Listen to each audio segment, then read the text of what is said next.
Hi, I'm Jennifer Beeler. Welcome to my channel, Selling the Seattle Suburbs. And today we are going to talk about to stage or not to stage. I get this question all the time and I have an opinion. So let's check it out.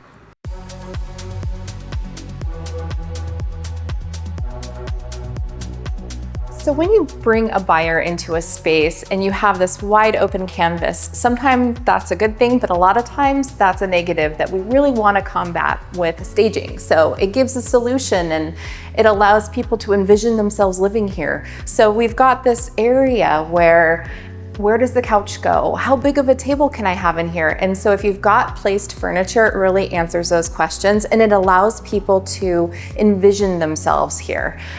If you have ever been to IKEA, you see those vignettes where it's very particular and it answers questions on how would I put furniture together and what looks good together in this space. So they actually have rooms to make it easy for the client to purchase things. We want to purchase the house. We want to sell the house. So let's work together. Staging is such a good tool for that. So here, can we fit 8 people at a table? Over here, can a sectional work?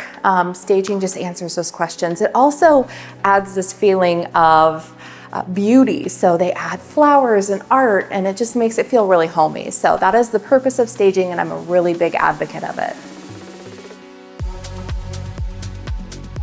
So when buyers come into a primary bedroom, they have a hard time visualizing where the bed should lay. And typically when you enter, it would be right here on this space, under the window, just kind of the main floating area with 2 nightstands. But the problem is this wall right here will not house a TV. It's the closet. So you've got doors, there's no space for a dresser. So really the staging provides the answer, which is the bed's gonna go right here. There's a big flat wall on this side and you put up your TV, your dresser, art, whatever you'd like. But this is really how it's gonna function for them.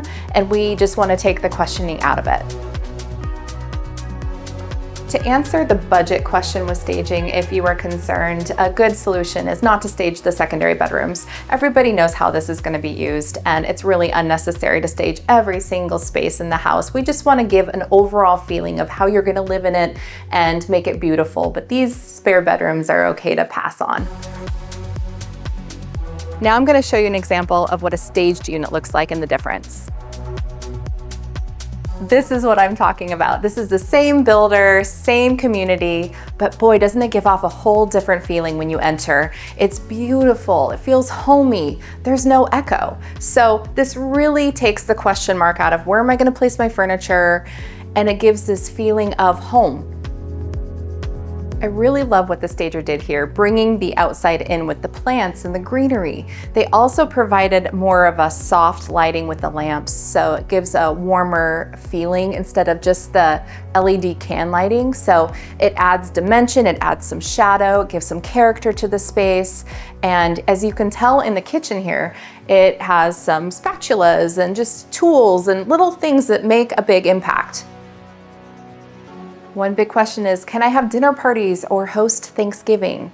Yes, you can, because you can see it here. You can add more chairs at the end.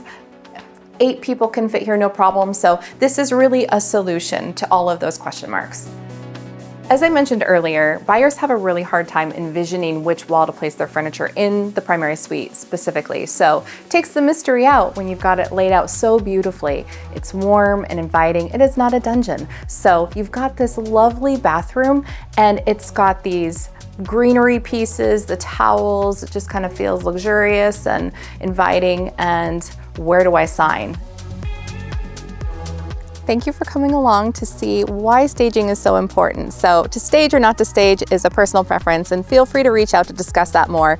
And like and subscribe to my channel to follow me along my journeys on selling the Seattle suburbs.